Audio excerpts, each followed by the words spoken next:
श्री गुरु तेग बहादुर साहिब के 350वें शहीदी दिवस को समर्पित पंजाब सरकार की श्रद्धा और सत्कार से भरपूर पहल। पंजाब के 23 जिलों में गुरु साहिब के जीवन और बलिदान को दर्शाते light and sound show Srinagar, Gurdaspur, Faridkot और तख्त श्री दमदमा साहिब, तलवंडी साबो से अनंतपुर साहिब तक 4 महान नगर कीर्तन तथा 23, 24 और 25 नवंबर को अनंतपुर साहिब में होने वाले भव्य समागमों में मुख्यमंत्री सरदार भगवंत सिंह जी मान की ओर से सभी को नतमस्तक होने का हार्दिक अनुरोध। आइए अपनी अटूट श्रद्धा और सत्कार के साथ इन समागमों का हिस्सा बने।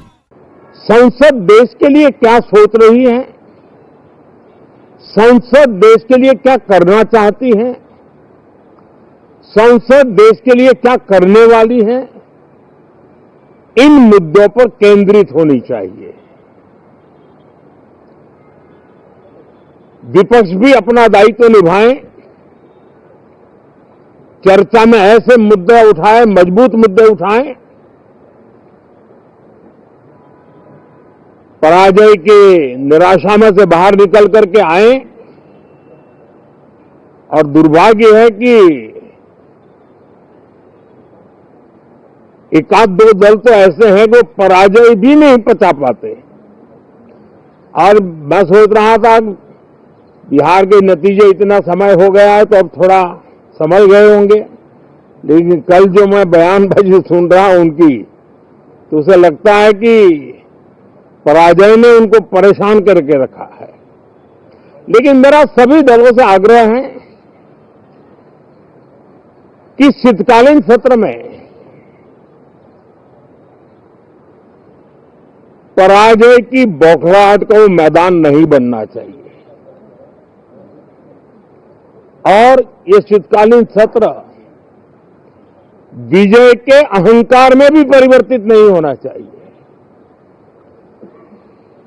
बहुत ही संतुलित तरीके से जिम्मेवारी के साथ जनप्रतिनिधि के रूप में देश की जनता का हमसे जो हमें दायित्व दिया है और हमसे जो अपेक्षाएं हैं उसको संभालते हुए हम आगे के लिए सोचें, जो है उसको कैसे अच्छा कर सकें। अगर बुरा होता है तो उसमें सटीक टिप्पणी कैसे कर सके ताकि देश के नागरिकों का भी ज्ञानवर्धन हो। ये मेहनत का काम जरूर है लेकिन देश के लिए करना चाहिए। और मैं आशा करता हूं, मेरी एक सबसे बड़ी चिंता रही है पिछले कई लंबे समय से,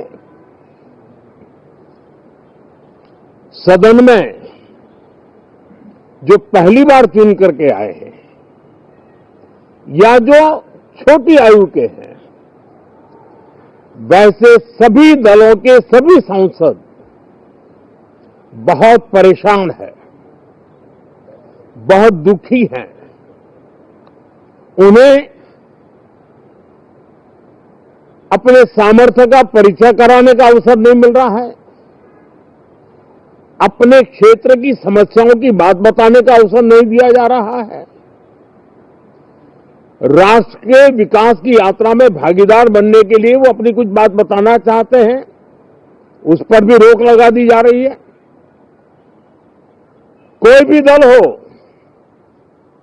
हमें किसी को भी हमारी ये नई पीढ़ी के आ रहे नौजवान सांसद, पहली बार आए हुए सांसद, उनको अवसर देना चाहिए। उनके अनुभवों का हमें सदन को लाभ मिलना चाहिए। इस नई पीढ़ी के अनुभव सदन के माध्यम से राष्ट्र को भी लाभान्वित करेंगे। और इसलिए मेरा आग्रह रहेगा कि हम इन चीजों को गंभीरता से लें। ड्रामा करने के लिए जगह बहुत होती है, जिसको करना है करते रहें।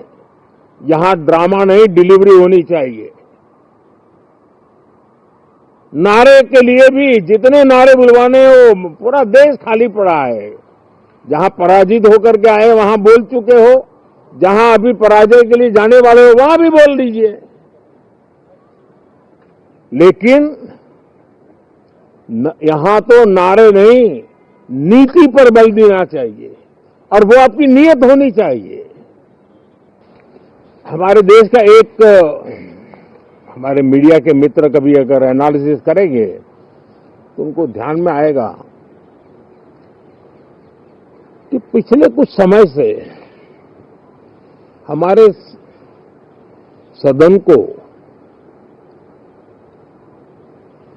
या तो चुनावी का वार्मिंग अप के लिए उपयोग किया जा रहा है या तो पराजय की बौखलाहट करने को निकालने के लिए उपयोग किया जा रहा है।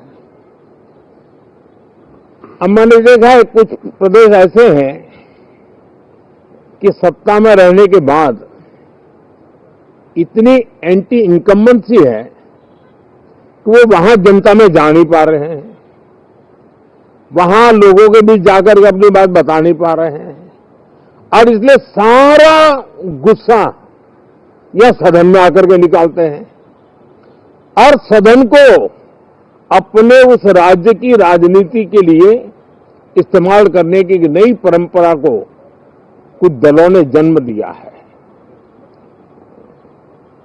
अब उन्होंने एक बार चिंतन करना चाहिए कि पिछले 10 साल से ये जो खेल खेल रहे हैं, देश स्वीकार नहीं कर रही है इन पद्धतियों को, तो अब थोड़ा बदलें, अपनी रणनीति बदलें। मैं टिप्स देने के लिए तैयार हूं उनको कैसे परफॉर्म करना चाहिए, लेकिन कम से कम सांसदों के हकों पर तराप मत लगाइए, सांसदों को अभिव्यक्ति का अवसर दीजिए, अपनी निराशा और अपने पराजय पे सांसदों को बलि मत बनाइए।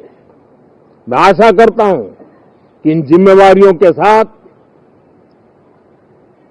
हम सब चलें, लेकिन मैं देश को विश्वास देता हूं कि राष्ट्र प्रगति की राह पर चल पड़ा है, राष्ट्र नई ऊंचाइयों को पार करने की दिशा में आगे बढ़ रहा है और ये सदन भी उसमें एक नई ऊर्जा, नया सामर्थ्य भरने का काम करेगा।